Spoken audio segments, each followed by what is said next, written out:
Hey, what's going on guys? This is 12th Harbinger and in this video I am going to give you a build guide for Goro. You can build him as a support or a sub DPS. Goro's main role is a support and he is very cheap to build if you are using him as a support. Let's start with his skills.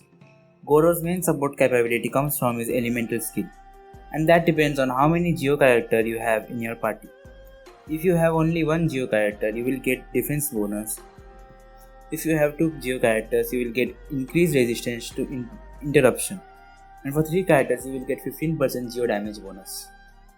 His burst is an off-field ability which will deal damage scaling of Goro's defense and also giving all the buffs that you will get from his skill. You can't use Goro's elemental skill and burst at the same time. If you use his elemental skill and then press his burst, you will be wasting his skill. So you should not use both of them at the same time. Many of you might be wondering why to use his elemental burst if it gives the same effect as his skill. Well, his passive Heedless of the Wind and Weather is the reason why you should be using his elemental burst. It gives you additional 25% defense to all your party members after using his burst. For his talent priority, I recommend leveling up his elemental skill before his elemental burst, as Goro's main role in the team is support. Now moving on to his weapons. For support Goro, you don't really need to build him. Just give him an energy recharge bow like Elegy of the End or the Favonius War Bow or the Sacrificial Bow. If you want to build Goro as sub DPS, you can give him crit rate bows like the Skyward Harp, Polar Star or the Thundering Pulse. Or for 4 star you have the Black Cliff or the Iridescent Hunt. Energy recharge weapons are also viable. You can also give him the Stringless as it gives you additional elemental burst bonus. For his artifacts, there are not much great options for his support build. You can just give him 4-piece Noblesse Oblige for boosting your whole party's attack. For sub DPS, you can give him 4-piece Husk of Opulent Dreams or 2-piece Opulent Dreams plus 2-piece Noblesse Petra or Emblem of Severed Fate.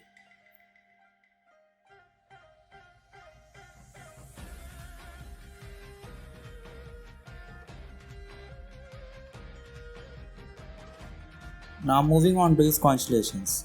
His first constellation only decreases his elemental skill cooldown. When you deal geo damage with any of the character inside the field of his elemental skill, it will decrease his cooldown by 2 seconds. His second constellation increases the duration of his burst every time you pick up an elemental shard that you get from Crystallized Reaction. The max extension is 3 seconds. Constellation 3 and 5 increases his talent levels. His fourth constellation, when you have 2 or more Geo characters in your party, Goro's burst will heal the active party members within the AoE of his burst. His sixth constellation is his best constellation. It will increase the crit damage of all the Geo characters in your party based on how many Geo characters you have in your party. If you have 1 Geo character, it will only increase by 10%. If you have 2, it will increase by 20% and for 3, it will increase 40%. Now moving on to his team comps. Goro is not a flexible character like Bennett and can fit into any team comp. He is only good with specific characters. He is good with characters with scales of defense like Itto, Albedo or Noel. You need to have at least 3 Geo characters in your party to get maximum benefit from your Goro. One of the examples of Goro's party is Itto, Goro, Albedo, Ningguang or Geo Traveler, and the last slot can be Flex. You can use Bennett or even Zhongli. Here you can replace Itto with Noel. You can build similar team comps with Goro. That's all for this video. If you guys found this video helpful, please like the video and subscribe to my channel. Thanks for watching.